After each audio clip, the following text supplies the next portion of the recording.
Assalamualaikum warahmatullahi wabarakatuh. Saya Mesa Jahran Nur Usman dan rekan saya Andi Muhammad Rahman. Di sini kami akan berdiskusi mengenai satelit Starlink dengan sensor optis. Ya, di sini judulnya ada percakapan mengenai satelit Starlink dengan sensor optis yang diluncurkan di Indonesia. Halo Man, Halo, saya Sa. penasaran. Sebenarnya terkait satelit Starlink memang sudah diluncurkan di Indonesia ya? Betul, Sa. Jadi di tahun 2023, satelit Starlink ini berhasil diluncurkan di Indonesia. Nah, peluncurannya itu sendiri bagian dari kerjasama antara Indonesia dan SpaceX. Kemudian, satelit ini diharapkan dapat membantu pemantauan lingkungan dan mendukung berbagai aplikasi di bidang geospasial. Seperti itu. Keren sih Man. Tapi saya masih sedikit bingung Man. Bisa dijelaskan lebih detail nggak apa itu sebenarnya Starlink itu apa gitu? Coba. Hmm, Jadi Starlink teh proyek ambisius dari SpaceX untuk membangun konstelasi ribuan satelit di orbit rendah bumi atau yang bisa disebut low Earth orbit. Tujuan awal dari proyek ini adalah untuk menyediakan akses internet berkecepatan tinggi ke seluruh dunia, terutama di daerah yang sulit dijangkau oleh jaringan kabel atau seluler. Jadi mirip-mirip. Jadi fungsi nanti mirip kayak satelit komunikasi pada umumnya ya Man. Tepat, tapi ada beberapa perbedaan penting, yang mana satelit komunikasi tradisional biasanya beroperasi di orbit geostasioner dengan ketinggian sekitar 3000 35.786 km, sedangkan Starlink berada di ketinggian sekitar 340 km hingga 1200 km. Dengan berada di orbit rendah, Starlink dapat memberikan latensi yang lebih rendah sehingga koneksi internetnya lebih cepat.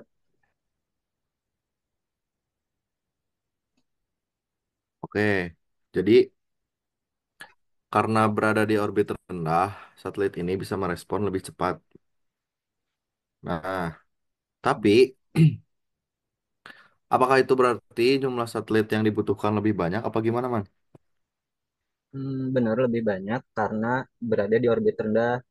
Jadi setiap satelit hanya mencakup area yang lebih kecil di permukaan bumi. Maka dari itu, SpaceX meluncurkan ribuan satelit Starlink untuk membentuk jaringan konstelasi yang saling terhubung. Indonesia sendiri juga mendapat manfaat dari konstelasi ini, terutama di wilayah terpencil yang selama ini sulit dijangkau jaringan internet. Nah, sekarang muncul pertanyaan saya, bahwa kebayang nggak sih kalau Starlink ini ditambahkan sensor optis yang bisa menghasilkan citra yang resolusinya teh sangat tinggi, sehingga fungsi yang tujuan teh naon gitu. Ari, menurut saya mah penambahan penambahan sensor optis ini merupakan strategi untuk memperluas fungsi satelit Starlink. Sehingga gitulah. Nah, sensor optis IoT memungkinkan pengamatan permukaan bumi dengan resolusi yang sangat tinggi, sehingga bisa digunakan untuk keperluan lain. Contoh nanti sehingga pemantauan lingkungan, masuk di pertanian presisi. Nah, terus aya di siga kegunaan nanti yang ya mitigasi bencana tuh sih, asup tuh sih man, cuman Hmm, ya, bisa sih. Berarti jadi bisa yang mengamati kondisi hutan, terus banjir, bahkan aktivitas vulkaniknya, Sir. nah bisa bisa pisan sehingga nantinya terus dengan sensor optis kita bisa mendapatkan data citra yang lebih detail dan akurat. Hal ini sangat berguna. Kenapa berguna? Apalagi Indonesia merupakan negara yang rawan bencana alam. Jadi bakal kapakai pisan lamun misalkan dipakai sensor optis teh. Hmm. Tapi man, Hmm. kurang aya penasaran ya. Bagaimana dengan resolusi dari sensor optis ini? Apakah setara dengan satelit penginderaan jauh lainnya seperti Landsat atau Sentinel? Menurut mana yang aman? namun namun berhasil dimodifikasi si Starlink ya teh, eh, si resolusi spasial teh bakal cukup tinggi atau bahkan lebih dari resolusi spasial nu dimiliki Landsat atau Sentinel, karena ketinggian orbit teh lebih rendah, jadi lebih dekat yang bumi sekitar 1 sampai 2 meteran untuk resolusi spasialnya. Berarti kita bisa mengamati objek-objek kecil seperti kendaraan atau rumah dengan cukup jelas. Sedangkan untuk kan resolusi itu ya duanya, resolusi Hmm. spasial yang temporal. Nah, untuk temporalnya karena banyak satelit dalam konstelasi Starlink nu dia kurang jelaskan, jadi kita bisa Hmm. peroleh citra yang diperbarui di setiap beberapa menitnya, hampir mendekati real time lah, bisa monitoring OG. Terus eh, untuk pada posisi yang bisa kita sebut sama lah ya, nah, satu satelit Starlink Hmm. membutuhkan waktu 90 menit. Misal dalam 90 menit ya teh dilakukan perekaman 1 kali.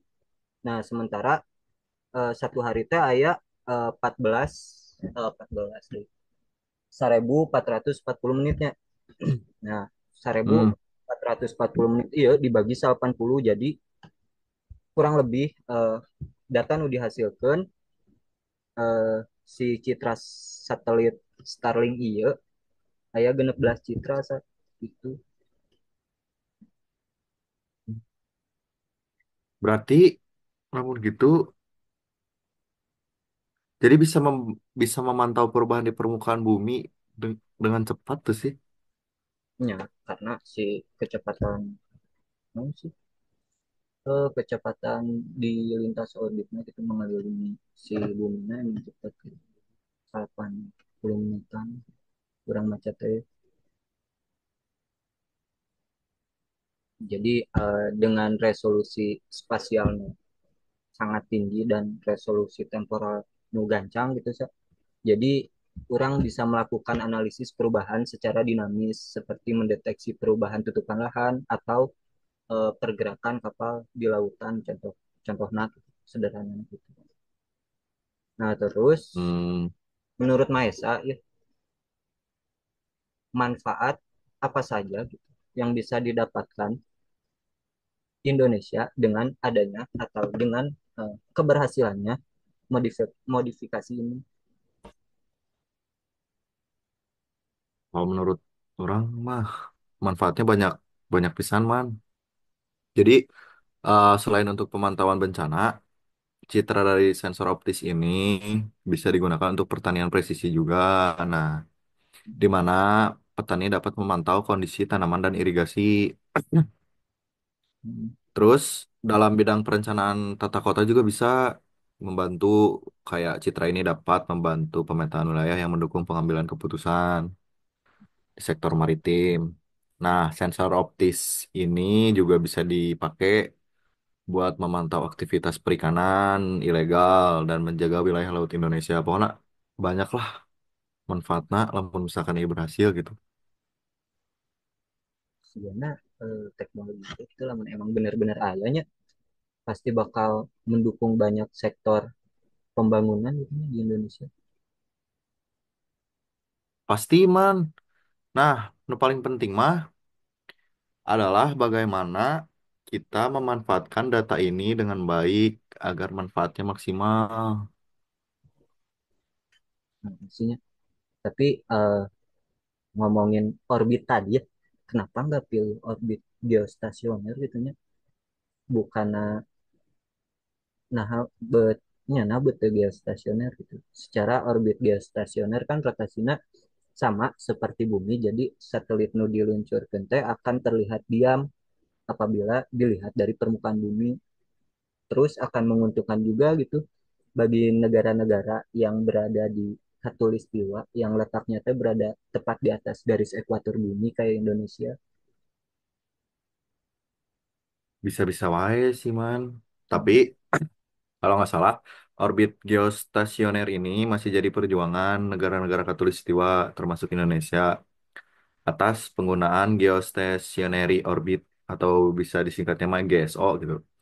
Nah, Deklarasi Bogota tahun 1976, negara-negara Khatulistiwa menganggap bahwa GSO adalah sumber daya alam terbatas yang mereka klaim sebagai hak berdaulat. Nah, IEG merujuk pada peraturan PBB, resolusi PBB nomor 2692 tahun 1970, ngebahas nanti tentang kedaulatan permanen atas sumber daya alam. Tapi eh sekarang teh bertentangan sama Outer Space Treaty 1967. Dia ngomong bahwa antariksa termasuk GSO adalah milik seluruh umat manusia. Nah, adalah kutipannya. Dan melarang klaim kedaulatan oleh negara manapun.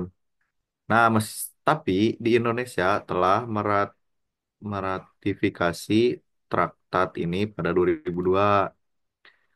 Negara tetap memperjuangkan hak spasial atas GSO di forum UNOCOP WOS hingga saat ini, man.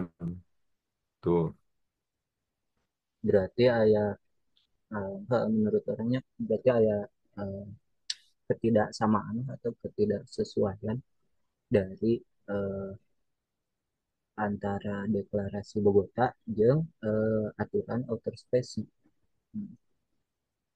Hmm, Namun misalnya bisa dibilang gitulah, man, sehingga nanti. namun misal mengacu ya nya, kan karena menurut outer space itu bisanya itu bisa dimiliki oleh suatu negara tuh.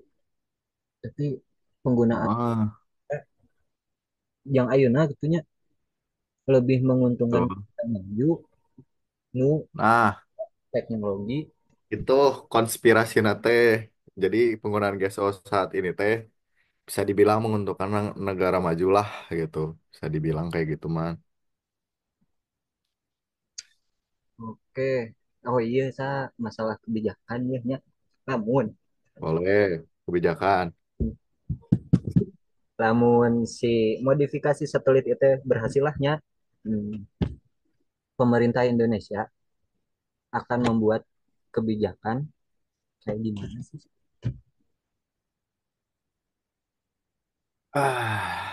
Pasti pemerintahan melalui BRIN dan Lapan akan mengeluarkan regulasi terkait penggunaan data satelit, terutama untuk menjaga privasi dan keamanan.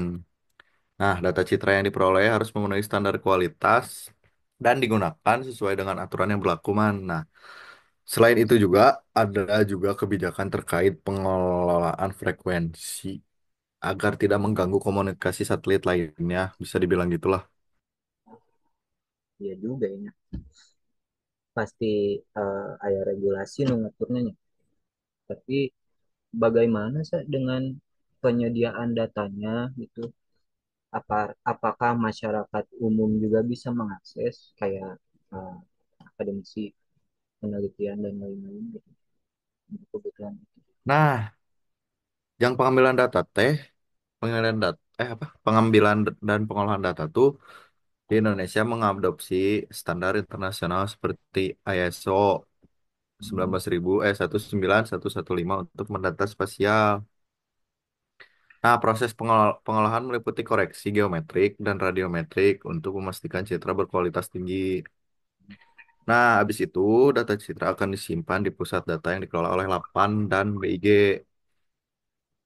Nah, pengguna baik pemerintah, akademisi maupun masyarakat umum dapat mengakses data melalui platform daring dengan tapi ada syarat-syaratnya lah, syarat-syarat tertentu gitu man. Berarti datanya bisa diakses secara terbukanya, tapi tetap ada regulasi yang mengatur kan? Tetap tetap tetap tetap diatur gitu. Ada regulasinya lah. Nah, tujuan teh jang ngamastikeun data nu diakses ku publik teh. Jadi data yang diambilnya tuh data yang valid jeung aman. Nah, pemerintah juga ingin memastikan bahwa teknologi ini digunakan untuk kepentingan yang positif. Jadi menghindari hal-hal yang negatif lah gitu. Bisa aya naon. Nah, positif dan mendukung pembangunan gitu man. Jadi mau kurang simpulkannya bahwa satelit Starlink itu emang lamun misal berhasil dimodifikasi bakal jauh bermanfaat bisa nih ya. Asli bakal kapake pisan tapi ya, ya tapi gitu. Eta mah maksudnya ya, iya mah obrolan demi memajukan we gitu man. Nah, orang jadi paham lah nuhun sa euy geus Siap, meluangkeun aman aja lah. waktu yang Orang bertuk. ge resep soalnya lamun misalkan non bertukar pikiran kayak gini misalkan jika memodifikasi satelit bisa kajalankeun wah One Map Indo punya BIG bakal terlaksana pokoknya. Jadi Indonesia satu peta sekaligus satu sumber gitu man. Keren ya sigana. Mudah-mudahan jadilah ya sa. Mudah-mudahan ya. Ya gitu aja saya. Siap. Yuk, Assalamualaikum. Waalaikumsalam man. Nuhun. Yuk. Yuk.